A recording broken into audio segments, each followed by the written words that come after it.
Everyone, जय हिंद। Myself free and today we start is topic that is called ancient history. आज का जो टॉपिक है वो बहुत ही ज़्यादा इंटरेस्टिंग है, जो है हमारा एंशिएंट हिस्ट्री। और हिस्ट्री जो है वो 3 भागों में डिवाइड है ना, एंशिएंट, मिडाइवल और मॉडर्न। जब हम लोग एंशिएंट हिस्ट्री कंप्लीट करते हैं उसके बाद हमारा मिडाइवल आता है, और जब हम लोग मिडाइवल कंप्लीट करते हैं उसके बाद हमारा मॉडर्न हिस्ट्री आता है। तो सबसे पहला आज हम लोग एंशिएंट हिस्ट्री पे देखेंगे।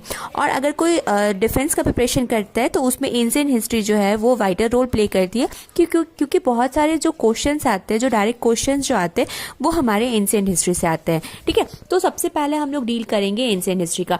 तो एंशिएंट हिस्ट्री में क्या होता है ना कि कौन कौन से टॉपिक होते हैं। तो सबसे पहले हम लोग इंडस वैली सिविलाइजेशन पढ़ेंगे, यानी सिंधु घाटी सभ्यता। उसके बाद वैदिक सिविलाइजेशन हम लोग पढ़ेंगे, उसके बाद महाजनपद पढ़ेंगे, बुद्धिस्ट जैनिज्म पढ़ेंगे, उसके बाद मौर्य एम्पायर पढ़ेंगे, दिल्ली सल्तनत पढ़ेंगे, मुगल एम्पायर पढ़ेंगे, और फिर यूरोपियन इन इंडिया के बारे में पढ़ेंगे।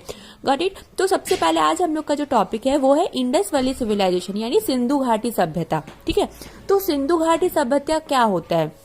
तो सिंधु घाटी सभ्यता का मतलब होता है कि ये एक तरह का सिविलाइजेशन था, यानी ये एक तरह की सभ्यता थी। ठीक है, यानी मनुष्य की जो सभ्यता, यानी मनुष्य का जो लिविंग स्टाइल स्टार्ट होता है ना, तो वहीं से स्टार्ट होता है।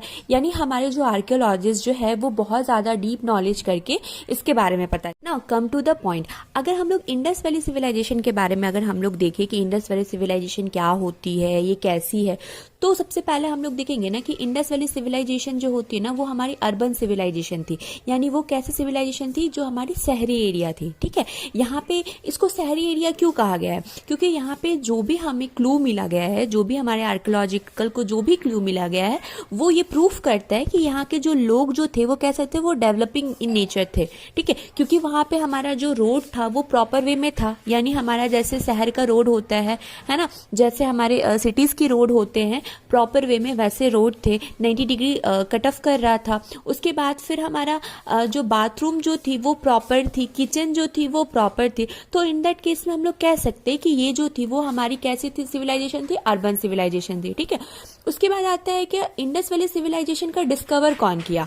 ठीक है, तो इंडस वैली सिविलाइजेशन का जो डिस्कवर किया वो अलेक्जेंडर कलिंगम थे। ठीक है, जो हमारे अलेक्जेंडर कलिंगम, ठीक है, इन्होंने क्या किया ना, हमारे इंडस वैली सिविलाइजेशन का डेवलप किया। दैट मीन्स इन्होंने फर्स्ट टाइम क्या किया ना, उसके बारे में देखा। ठीक है, ये क्या कर रहे थे ना कि पाकिस्तान विजिट करने गए थे। तो जब ये पाकिस्तान विजिट करने गए थे ना तो इनको लगा कि यहाँ पे कोई सिविलाइजेशन हो सकती थी।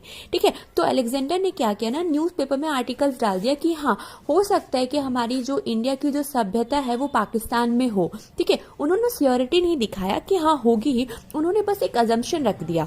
ठीक है, फिर उसके बाद कुछ टाइम बाद, यानी हमारा 1927 का टाइम आता है, 1927 के फेज आते हैं, तो फिर हमारे जॉन मार्शल आते हैं। और जॉन मार्शल क्या करते हैं, इसके बारे में डीप नॉलेज करते हैं, और फिर जॉन मार्शल जो होते हैं वो इंडस वैली सिविलाइजेशन के बारे में पता करते हैं। ठीक है, तो ऐसा कहा जाता है कि who is the father of Indus valley civilization, यानी हमारा फादर, यानी सबसे पहले कौन बताया था? तो जाहिर सी बात है अलेक्जेंडर ने बताया था। और उसके बाद में डीप नॉलेज कौन किया? तो डीप नॉलेज कौन था? तो जॉन मार्शल ने किया था। कब किया गया था? तो 1927 में किया गया। पॉइंट बाय पॉइंट डिस्कस करें तो हमारे जो इंडस वैली सिविलाइजेशन जो है ना वो कौन से बैंक के रिवर पे है, यानी कौन से रिवर पे बिलोंग करते हैं? तो जाहिर सी बात है वो इंडस में, फिर घाघर में और अदर उसके ट्रिब्यूट्स में वो बिलोंग करती है। ठीक है, उसके बाद इसको अर्बन एरिया क्यों कहा गया है? मैंने अभी जस्ट बताया था ना कि इंडस वैली सिविलाइजेशन को अर्बन सिविलाइजेशन के नाम से भी जाना जाता है। क्यों कहा गया? क्योंकि यहाँ पे टाउन प्लानिंग थी। ठीक है, प्रॉपर सैनिटाइजर यूज किया जाता था, ड्रेन सिस्टम थे। ठीक है, और हमारे जो रोड थे ना वो ब्रॉड थे। जैसे अभी भी हम लोग हाईवे वगैरह देखते हैं कैसा रोड ब्रॉड होता है, तो सेम हमारा रोड कैसा था? वो ब्रॉड था। और हमारे वेल मैनर्ड थे, यानी वहाँ के जो पर्सन जो थे वो वेल मैनर्ड थे। ठीक है, मतलब कॉटन के क्लॉथ्स पहनते थे, टेक्सटाइल का भी फॉर्मेशन हो चुका था। तो इस तरह से हम लोग कह सकते हैं कि वहाँ का जो रीजन था वो हमारा अर्बन एरिया था। ठीक, now come to the next point and that is called double stories house. Double stories house का मतलब क्या होता है ना कि अगर आप प्रूफ अगर आप देखोगे, यानी अगर आप आर्कियोलॉजिकल सोर्सेज अगर आप रीड करोगे तो वहाँ पे दिया गया है कि अगर इंडस वैली सिविलाइजेशन के जितने भी घर देखे गए हैं वो बहुत ज़्यादा स्ट्रांग मिले थे। ठीक है, यहाँ पे प्रॉपर वे में क्या था? बाथरूम था, प्रॉपर वे में आपको किचन देखने को मिलेंगे। Got it.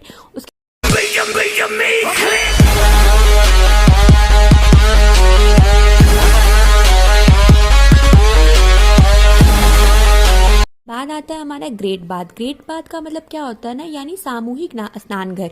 यानी हमारा जो बाथरूम जो होता था, यानी अगर आप हिस्ट्री रीड करोगे, आर्कोलॉजिकल सोर्सेज के बारे में अगर स्टडी करोगे, या फिर अगर आप मोहनजोदारो के बारे में रीड करोगे, तो वहाँ पे दिया गया है कि जो अनाज घर होता था और जो कॉमन बाथरूम, ठीक है, यानी हमारा जो ग्रॉसरी सामान कलेक्ट करने का जो घर होता था, और हमारा वहाँ पे क्या रहता था, कॉमन बाथरूम हुआ करता था। ठीक है, एक सोसाइटी में एक बाथरूम बनता था जहाँ पे लोग क्या करते थे, कॉमनली नहाते थे। ठीक है, यानी वो सभी लोग के लिए होता था। फिर एक रूम होता था, एक घर होता था जहाँ पे पूरे सोसाइटी के लोग क्या करते थे ना, ग्रेन को कलेक्ट करते थे। Got it.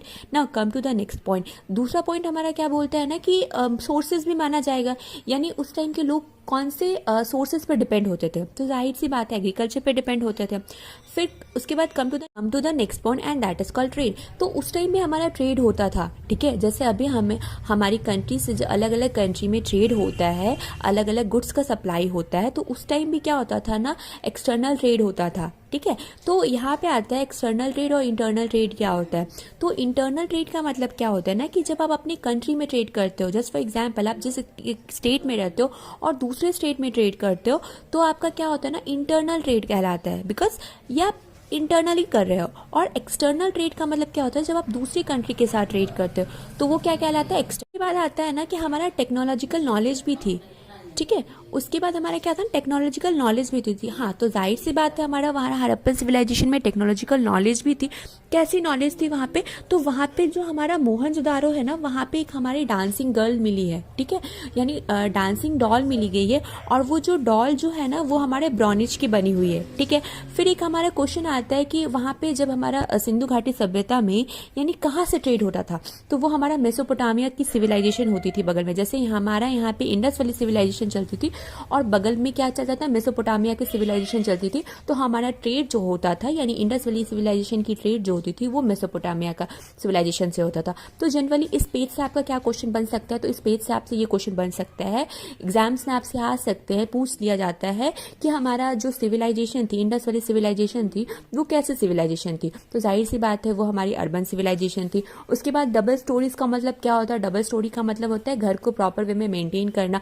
उसके बाद ग्रेट बाथ और हमारा ग्रेट ग्रैनिस कहाँ था, तो वो हमारा मोहनजोदारो में देखने को मिलता है। हमारा मेन सोर्सेस क्या था for earning, that is called agriculture था। ट्रेड होता था, तो हाँ जी ट्रेड होता था, कहाँ होता था, तो वो हमारा मेसोपोटामिया के साथ होता था, यानी मेसोपोटामिया सिविलाइजेशन के साथ होता था। फिर हमारा टेक्नोलॉजिकल नॉलेज था, हाँ जी टेक्नोलॉजिकल नॉलेज था। टेक्नोलॉजिकल नॉलेज में क्या मिला आपको, तो हमें डांसिंग गर्ल्स मिली, और वो किस चीज़ की बनी थी, तो वो ब्रोंज की